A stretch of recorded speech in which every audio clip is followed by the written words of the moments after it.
Hai guys, ketemu lagi di Highcast Himepa Podcast.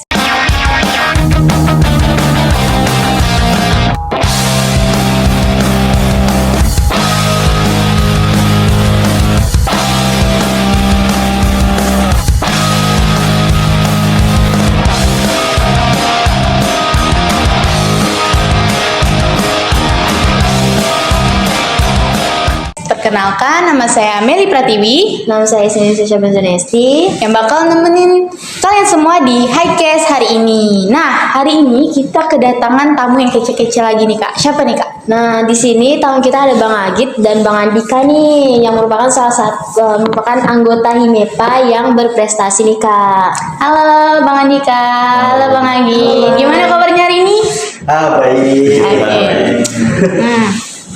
Teman-teman di rumah juga pasti udah nggak sabar nih Kak sama sharing-sharing dari Bang Andika dan juga Bang Agit. Mungkin langsung kita mulai aja nih Kak. Nah, sejauh ini prestasi apa aja sih Bang yang pernah Bang Agit dan Bang Andika raih?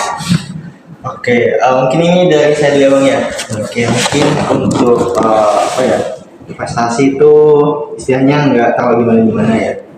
Salah satunya kemarin itu menjadi best paper di lomba esai, karena kan hanya saya di kepenulisan ilmiah. Jadi pernah menjadi best paper lomba esai nasional yang di Universitas Pendidikan Ganesha dan beberapa lah lomba KTI dan segala macam yang kanahnya tuh di bidang penulisan gitu. Saya, kalau dari saya pribadi, puji Tuhan kan kemarin pas semester awal waktu kuliah, saya kan prestasinya lebih ke non akademik kan. Saya pernah ikut lomba Apex Rakernas itu dapat juara 3. Kemudian juga saya ikut Peksiminas itu cabang tangkai tari itu juga peraih juara 3. Kemudian kemarin juga pernah jadi additional dancer di GTV dari tim Kalbar itu puji Tuhan juga timnya dapat juara 3. Dan saat ini puji Tuhan juga kepilih di 27 penari pagelaran Sabang Merauke.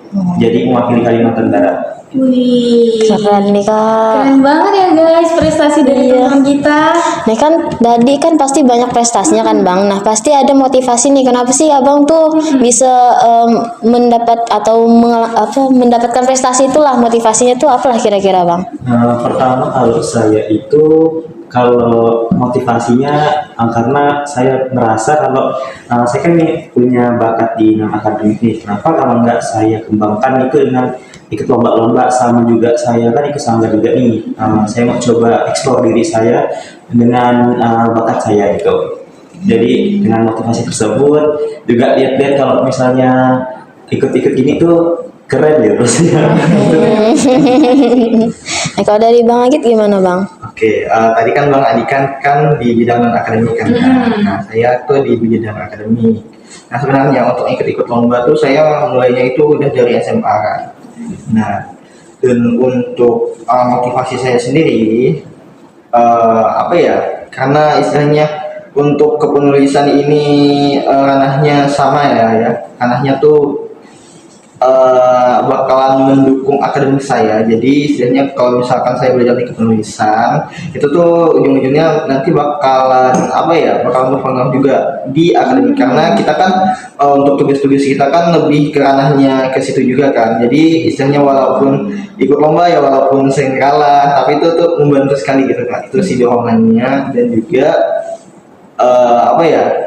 karena untuk memulai suatu hal yang besar itu nggak harus nunggu sempurna gitu. Itu Nah, kayak yang kita tahu kita kan juga sambil organisasi juga, sambil kuliah juga. Nah, dari teman-teman pernah nggak sih kayak ngerasa capek dan ngerasa stuck gitu buat ngejalaninnya lah sama ini? Mungkin mulai dari Bang Agit dulu. Kalau misalkan masalah capek pasti ada ya Kak ya. ya setiap pasti capek. Apalagi kita di Himepa kan, istilahnya yang apalagi sambil bagi antara kuliah, ikut lomba, ikut organisasi pastinya capek. Tapi balik lagi ke diri kita masing-masing. Kenapa sih kita memulai hal ini gitu? Jadi walaupun kita capek, tapi kita tuh merasa puas gitu sama diri kita sendiri. Kalau saya juga kurang lebih jawabannya kayak Bang Agit nih, karena juga pernah merasa di titik gimana pernah nggak tidur semalaman Bang. Jadi kayak kita nih habis rapat ya, terus kemudian ada lanjut latihan gitu sampai subuh biasanya gitu. Jadi kayak merasa aduh capek benar, kayak kurang waktu istirahatnya itu pernah merasa.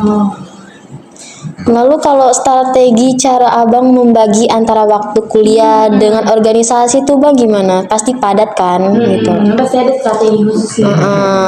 Kalau misalnya kuliah kan udah ada jamnya nih, nah, jadi gitu lebih ke skala prioritas. Jadi mengutamain kuliah dulu. Kemudian kalau misalnya ada tugas nih, kemudian ada tugas kan, jadi ngerjain itu misalkan ada rapat nih, jadi ngerjainnya pas rapat gitu. Jadi bisa Nyambil nih kak. Nyambil. Oke, ini dari saya lagi ya. Iya. Untuk jawabannya kalau dulu sama Malika, pastinya sekali batas kita di sini kan kita kan mau kuliah ya. Walaupun istilahnya kita ada tanggung jawab di luar, tapi fokus kita tuh tetap di kuliah gitu. Gini ya, kalau misalkan untuk kegiatan-kegiatan yang istilahnya di luar bentrokan sama kuliah kan kita biasanya kan ada dispensasi kan. Jadi walaupun ada dispensasi, kita tuh nggak boleh terlalu ngambil jatah dispensasi itu terlalu banyak gitu. Karena takutnya nanti berpengaruh juga ke nilai Iya, kita. benar banget. Ini, nah, kayak yang udah teman-teman sharing tadi, pasti pernah capek, pernah stuck. Nah, selain itu, ada nggak tantangan yang kayak yang ngerasa, sulit banget deh, tantangan terbesar selama teman-teman nih ngejalanin keduanya gitu? Antara organisasi sama Iya, antara organisasi sama ngejar prestasi gitu. Tantangan terbesarnya itu apa sih? Oke, karena dan saya dulu kayak karena kami di sini berdua anak rantau nih kan. Jadi antara manage waktu tuh lumayan susah sih sebenarnya. Dan juga biasanya kan anak rantau kan harusnya mandiri kan. Itu tuh menjadi tantangan kan. Beda kalau misalkan di sini kita anak Pontianak gitu kan, istilahnya ada orang tua lah yang rantau gitu kan. Jadi itu sih yang menjadi tantangan juga. Biasanya kan kita kan apa ya, ada suatu posisi itu kita sakit gitu. Nah, itulah yang lumayan struggle untuk anak rantau gitu.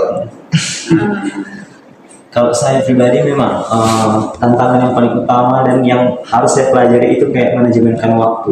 Kayak dimana kita kan contoh saya pribadi kan juga pasti tentunya kita rapat organisasi juga udah terstruktur kan. Jadi pas rapat terus saya tuh harus izin, jadi kayak harus bisa bagi waktu gitu. Setelah di organisasi kemudian saya latihan di apa tuh kegiatan ini gitu, kegiatan rumah gitu. Kadang kalau bilang izin nggak enak juga. Iya betul, kayak ngerasa gimana gitu.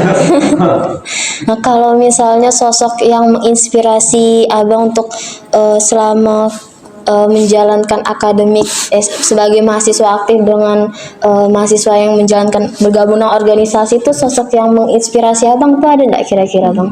Tentunya yang pertama sih orang tua ya, karena dimanapun kita tahu kan orang tua tuh saling support kita, kayak semua yang kita lakukan juga disupport juga kan. Terus juga ada mungkin dari kakak abang, alumni juga kan, lulus dengan predikat cum laude, dengan memegang prestasi-prestasi itulah yang sangat menarik menurut saya. Jadi menurut saya itu sebagai motivasi juga gitu. Ya saya lagi ya kayak kalau dari saya aku sama kayak Bang Nika ya. Tentunya sosok yang menginspirasi saya itu orang tua saya. Role model saya itu orang tua saya, karena apa ya, misalnya orang tua saya kan memuliakan saya kan perlu perjuangan gitu kan, dan istilahnya kami pun asalnya dari kampung juga gitu. Jadi kalau misalkan orang saya telah berjuang dan saya di sini istilahnya main-main kuliahnya, itu tuh lumayan menjadi apa ya, menjadi durhaka sama orang tua kan. Ya itu sih. Nah lanjut. Teman-teman di rumah juga pasti kepo banget nih. Kira-kira dari abang-abang ini ada nggak sih tips and trik untuk bisa mengimbangi antara himpunan, akademik, dan juga prestasi yang udah diraih selama ini? Oke.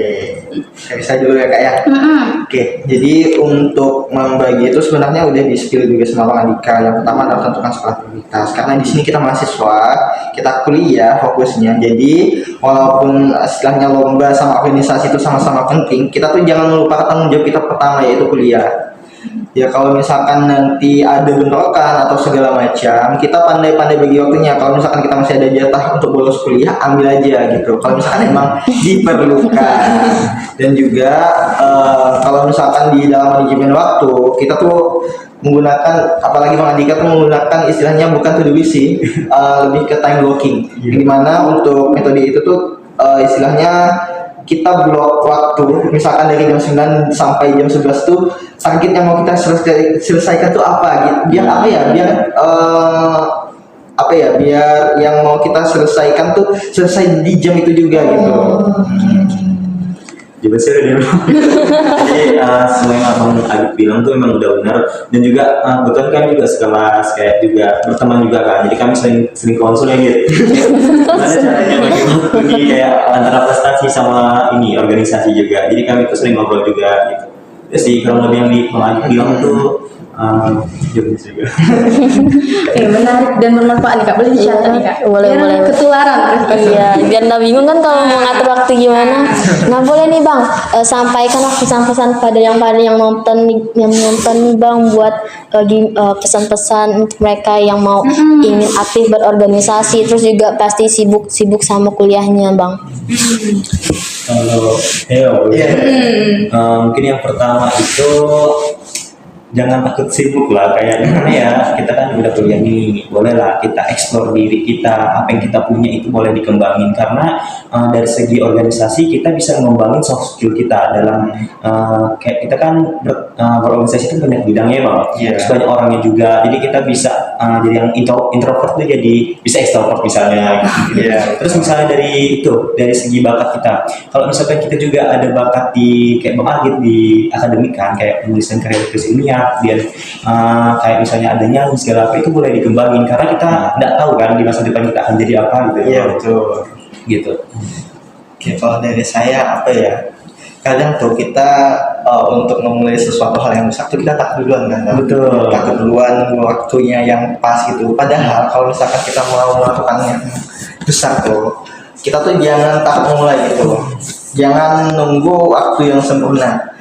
Dan kalau misalkan dalam hal organisasi, dalam hal lomba, kita tuh biasanya terlalu takut untuk keluar dari zona nyaman gitu. Sama takut untuk kalah juga Bang. Iya, biasanya. Itu sih. Jadinya kalau misalkan kita udah takut duluan, kita mau melangkah ke depan tuh jadinya nggak berani.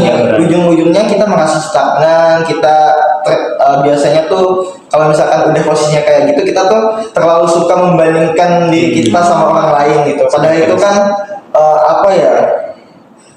perilaku toksik lah sama diri sendiri, itu tuh nggak boleh sebenarnya gitu. Jadi pesan untuk teman-teman dan untuk saya dan Bang Andika juga lah khususnya, jangan takut memulai suatu hal yang besar, dan kalau misalkan kita memulai sesuatu yang besar itu jangan menunggu waktu yang sempurna gitu. Betul. Keren banget Kak. Keren banget.